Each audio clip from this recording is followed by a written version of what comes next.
सर्वांना नमस्कार. Arjun Mayuri love स्टोरीचे 155 episode यापूर्वीच अपलोड केलेले आहेत. कृपया ते सर्व एपिसोड ऐकण्यासाठी आपल्या चॅनलला भेट द्यावी. आता आज अर्जुन मयूरीला घेऊन तिच्या माहेरी निघाला होता. त्यानं इस्त्री केलेली साडी घातली होती. देवाला नमस्कार केला, तुळशीला नमस्कार केला, लताला आणि सचिनला काही सूचना दिल्या आणि ती घराच्या बाहेर आली. सचिनने तिच्या बॅग गाडीमध्ये ठेवल्या आणि अर्जुन म्हणाला, बायको, देवाला नमस्कार केलास, तुळशीला नमस्कार केलास आणि नवऱ्याला कोण नमस्कार करणार ग? मयुरी हसून म्हणाली, मला वागता येत नाही हो, नाहीतर केला असता तुम्हाला पण नमस्कार. अर्जुन म्हणाला, त्यावर सुद्धा सोल्युशन आहे की माझ्याकडे. ती म्हणाली, काय आहे सोल्युशन? तो म्हणाला, तू खाली नाही वाकू शकत ना, मग माझे पाय वर घेतो ना मी. सांग, करू का तांगड्यावर? आणि हे ऐकून सचिन आणि लता खूप हसायला लागले. मयुरी गोरीमोरी झाली. ती हळूच म्हणाली, काय तांगड्यावर करून पडायचंय ते बेडरूममध्ये जाऊन बेडवर पडा, इथे नको. तो म्हणाला, मी प्रेमात पडलो ना, तेव्हापासूनच हात आणि पाय वर करून पडतो बघ मी. मग इथं पडलो काय आणि बेडवर पडलो काय, एकच नको बायको. आणि प्रेमात पडल्यावरच बेडवर पडतात, निदान मी तरी. बाकीच्या लोकांचं मला काही माहीत नाही. होय रे सचिन, बरोबर ना? आणि सचिनने डोळे मोठे केले आणि म्हणाला, ए चावट, म्हणजे तुला म्हणायचं काय आहे? मी लग्नाच्या आधी? शी शी शी, बायको आहे माझी समोर, याचं तरी भान ठेव. आणि अर्जुन म्हणाला, मी फक्त तुझं मत विचारलं होतं भाड्या, बाकीचं तूच बोललास. आणि मयुरी चिडून म्हणाली, बास आता अर्जुनराव, चला टाईमपास नका करू. आज सकाळपासूनच ढग दाटून आले होते. आणि अर्जुन मयुरीकडे बघून सहेतुकपणे म्हणाला, आज बहुतेक जोरदार पाऊस येणार असं वाटत होतं, पण बाहेर आतमध्ये तर सगळा दुष्काळच आहे.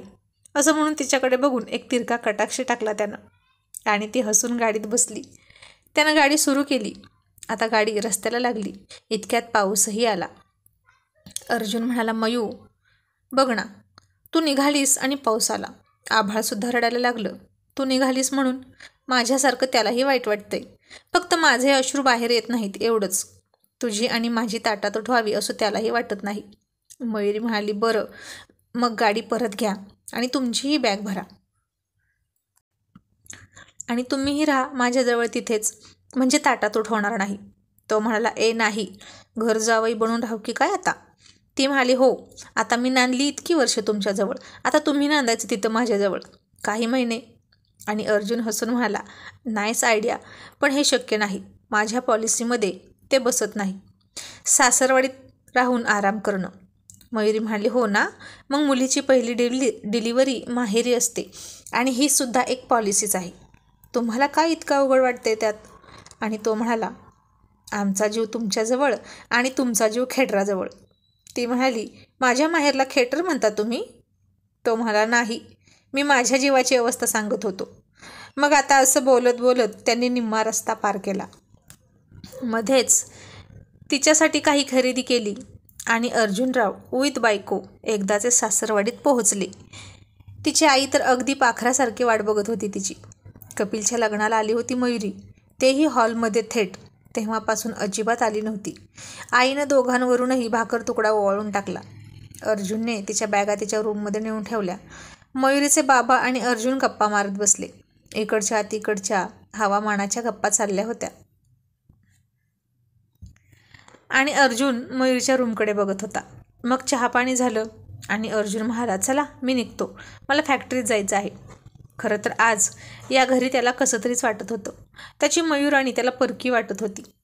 त्याच्या घरी जसा तो बिनधास्त वागायचा तिच्याशी, इथे आल्यावर त्याला फार विचित्र फिलिंग यायला लागली. ती माझी नसून इथली अमानत आहे असं त्याला वाटलं. किती बेकार आणि उपऱ्यासारखं वाटत होतं अर्जुनरावांना. आता कधीच सासरवाडीचं तोंड बघितलं नाही म्हणजे असंच होणार की नाही? असं का होत होतं हे त्यालाच कळेना. त्यालाच काय, पण लहानाची मोठी झालेली मयुरी, तिचं माहेर असूनही असंच काहीसं वाटत होतं तिला, चुकल्यासारखं. कारण स्वारींनी तिला कधी राहूच दिलं नव्हतं माहेरात आणि तिनेही कधी हट्ट धरला नव्हता माहेरी जायचा. दोघेही नवरा बायको एकसारखेच, उंदराला मांजर साक्ष. आणि इतके हक्कदार अर्जुनराव, तिचे कारभारी मालक, पण इथं मात्र उगीचच संकोच करत होते तिला हाक मारताना सुद्धा. आणि आपलं घर ते आपलं घर असं त्याला वाटलं. पण या बायका लग्न झाल्यावर दुसऱ्या घरातून सासरी जातात आणि किती पटकन ॲडजस्ट होतात सासरी. मग एका पुरुषाला का नाही जमत हे काय माहीत बाबा. करावं तेवढं कौतुक कमीच या बायकांचं असं त्याला वाटलं. मग तो म्हणाला, बाबा मयूला बोलावता का, मी निघतोय. बाबा म्हणाले, अहो जावई बापू, इतकी वर्ष झाली लग्नाला, तरी तुम्ही कसला संकोच करताय अजून सासरवाडीत. सारखं येत नाही ना तू इथे, म्हणून तुला असं वाटतं. हे सुद्धा तुझंच घर आहे लक्षात ठेव. आणि जेवण तयार आहे, जेवण करूनच जायचं. असं परक्यासारखा का वागतोस तू. तूही आमचा मुलगाच आहेस. आमच्या मुलीला तळहाताच्या फोडासारखी जपतोस आणि इथे तुला संकोच कशाचा वाटतोय. तुझा तिच्या रूममध्ये. घर वेगळं असलं तरी तुझी हक्काची बायको आहे ना. हे ऐकून अर्जुनरावांना थोडं बरं वाटलं, पण तरीही त्यांना त्यांचा जावयाचा पिंड इथं मोकळ्या मनाने वागू देत नव्हता. उगीच अकडूपणा करत होते.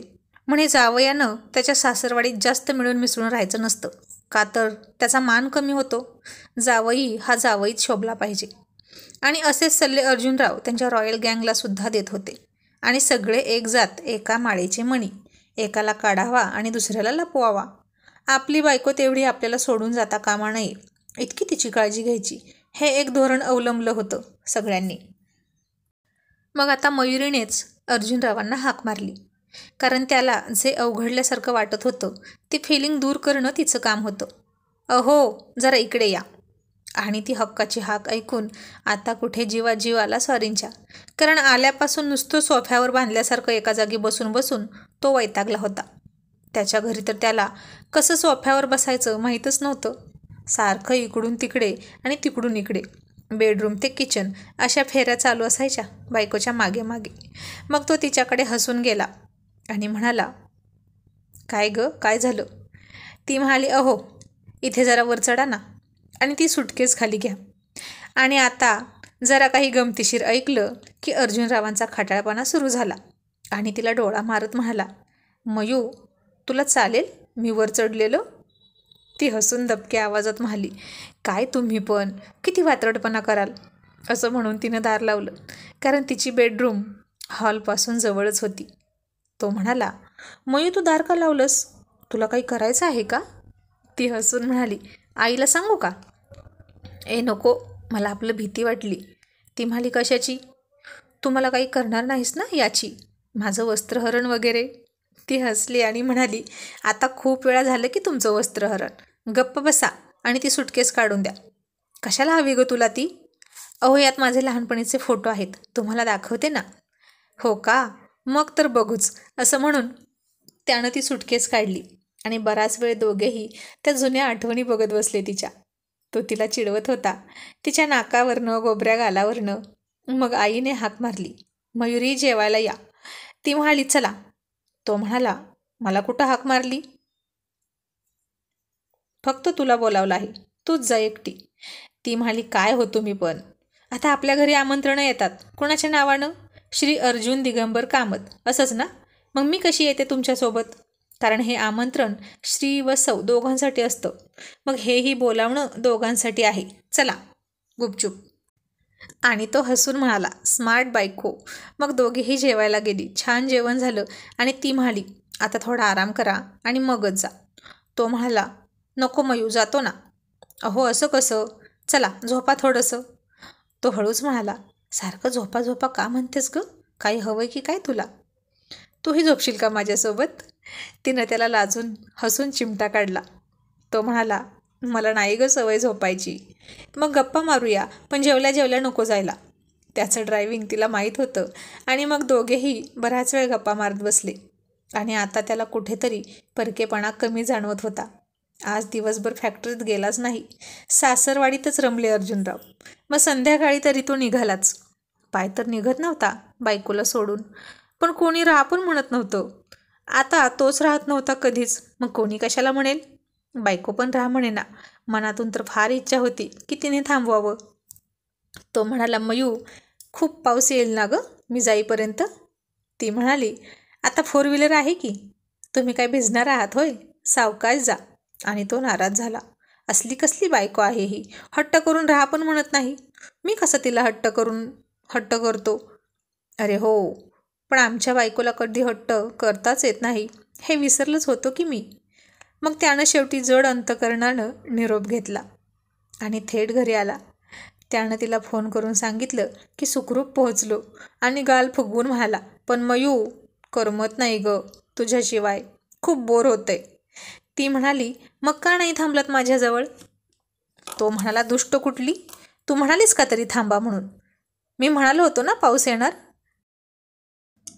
तर म्हणालीस की 4 व्हीलर आहे, व्यवस्थित जाल, असं तो तोंड वाकडं करत म्हणाला. आणि मयुरी खूप हसली, म्हणाली, मग तुम्हाला कोण सांगतं ताकाला जाऊन भांडं लपवायला? उगाच आवांता आणि जावयाचा रुबाब दाखवता. आणि तो म्हणाला, खरं तर चुकलं माझं, मीही ते विसरलं होतो की कुणासमोर आवांतोय. माझी सासरवाडीसुद्धा पक्की माझ्यासारखीच अडील आहे. एखाद्याची जिरवते म्हणजे जिरवते. माझी बायकोसुद्धा तशीच आहे की. तरी बरं, माझ्यासारख्या खमक्या जावई लागला म्हणून ठीक, नाहीतर त्या बिचाऱ्या अमितचं काय करून ठेवलं असतं काय माहीत. मयुरी म्हणाली, हो का, तुम्ही असे फुगून राहता म्हणून ते सुद्धा टिट फॉर टॅट करतात तुमच्याशी. ते नाही मागे मागे लागत कोणाच्या. तुम्ही जर गोड बोलून आलात तर तेही खूप चांगले आहेत, पण तुम्हाला मानाने पान खाऊच वाटत नाही ना. आणि ऐका, बाबांनी सांगितलंय की आता डिलिव्हरीसाठी 6 दिवस कमी आहेत. 2-3 दिवसांनी तुम्ही या इथे माझ्यासोबत, कारण कपिलसुद्धा नाही इथे आणि आमच्याकडे गाडीसुद्धा नाही. रात्रीच पोटात दुखायला लागलं तर मग काय करायचं? तुमचं मूल आहे तर तुमचं तुम्ही बघा. आणि तो म्हणाला, हे असं म्हणाले बाबा चक्क? आणि ती म्हणाली, नाही, हे शेवटचं वाक्य मीच घातलं. आणि अर्जुन म्हणाला, घातलीस ना आईमध्येच? ती त्याला म्हणाली, आई आहे म्हटलं माझ्याजवळच, ती झोपणार आहे आज माझ्याजवळ.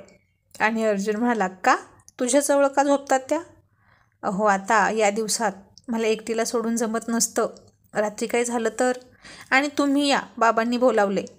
तो म्हणाला, आत्ता कळलं मला का बोलावलं आहे. ती म्हणाली, काय कळलं? तो म्हणाला, हेच की, सासरे बुवांना सुद्धा सासूबाईंशिवाय झोप येत नाही ना, म्हणून तुझ्याजवळ मला बोलवलं आहे. असं म्हणून तो एकटाच हसायला लागला आणि तीही हसली आणि म्हणाली, फाजील कुठले, तुमची कामं 2 दिवसात आवरा आणि या माझ्याकडे, ठेवू का फोन? तो म्हणाला, ए मयू, एक किस दे ना प्लीज. ती हळूच म्हणाली, नाही, आई आहे, या हं लवकर, असं म्हणून फोन ठेवला. आणि अर्जुन रावांना तर काय हेच हवं होतं. मग त्याच्याजवळ सचिन आला आणि म्हणाला, अर्जुन, करमत नाही का? अर्जुन कसनसं तोंड करून म्हणाला, हो रे, आठवण येते तिची. सचिन म्हणाला, कोणाची हिंमत नव्हती ना तुम्हा दोघांना वेगळं करण्याची, पण तुझ्या बछड्यानं हे करून दाखवलं.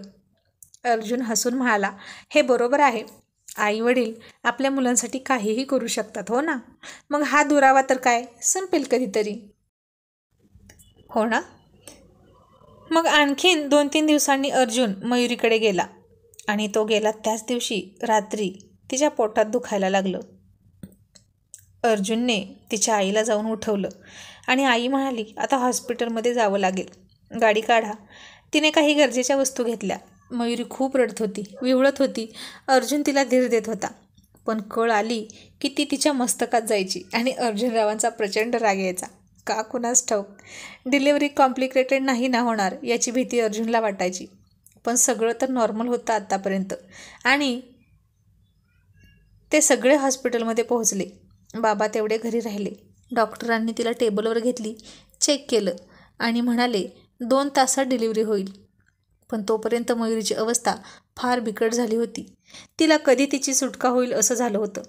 पाठीत, मांड्यांमध्ये, कमरेमध्ये खूप कळा यायच्या, त्या तिला असह्य होत होत्या. अर्जुन ते सगळं लांबून बघायचा, कारण जवळ गेला की मयुरी त्याच्यावरती डोळे वटरून चिडायची. तिला सोडून जावंसं वाटत नव्हतं त्याला. त्याच्या हातात असतं तर त्याने तिच्या त्या वेदनासुद्धा वाटून घेतल्या असत्या. पण काय करणार, काही गोष्टी या ज्याच्या त्यानंच सोसाव्या लागतात. आता तिचा प्रसूती समय जवळ आला होता. तिला टेबलवर घेतली, दार लावलं. अर्जुन आणि तिची आई बाहेरच थांबले. डॉक्टरांनी तिला कळ घालायला सांगितली आणि एकदाची मयुरीने एक मोठी कळ घातली आणि बाळ बाहेर आलं. तिची सुटका झाली. ती घामानं पूर्ण डबडबलेली होती आणि डॉक्टरांनी नाळ कापली. बाळाच्या पाठीवर थाप टाकली आणि टॅहा टॅहा असा अर्जुनच्या कानावर आवाज आला आणि त्याच्या चेहऱ्यावर समाधानाची लकीर उमटली. त्यानं अश्रू भरलेल्या नयनांनी आभाळाकडं पाहिलं. बाळ जन्माला आलं हे तर कळलं, पण काय झालं हे नाही कळलं. आणि मयू कशी आहे हा प्रश्न त्याच्या मनात निर्माण झाला आणि आणखीनच जीवाची घालमेल वाढली त्याच्या. सिस्टर बाहेर आली आणि तिने मयुरीच्या आईला आत बोलावलं. तसा अर्जुनचा जीव आणखीनच धाकधूक करायला लागला. पुन्हा सिस्टर बाहेर आली. अर्जुन म्हणाला, सिस्टर काय झालं? मयू बरी आहे ना? ती हसून म्हणाली, पेढे आणा वाटायला, मुलगा झाला आहे आणि बाळंतीण दोघंही सुखरूप आहेत. आणि अर्जुनराव फार खुश होऊन गेले. ती कधी बाहेर येते याची उतावीळपणे वाट बघत होते. थोड्या वेळात सिस्टरने तिला शाल पांघरली आणि बाहेर पकडून आणली आणि बाळ तिच्या आईच्या हातात होतं. मयुरी बाहेर आली आणि दोघांची नजरानजर झाली आणि ती त्याला पाहून गोड हसली, पण चेहऱ्यावर मात्र थकवा जाणवत होता. खूप दमली होती ती कळा घालून. मग त्यानं पुढे होऊन तिला आधार दिला. सिस्टर बाजूला झाली आणि त्यानं तिच्या दोन्ही खांद्यांना पकडलं. ती एक एक पाऊल हळूहळू त्याच्या मदतीनं पुढं टाकत होती आणि अर्जुनरावांना आता अचानक खूप मोठं झाल्यासारखं वाटत होतं.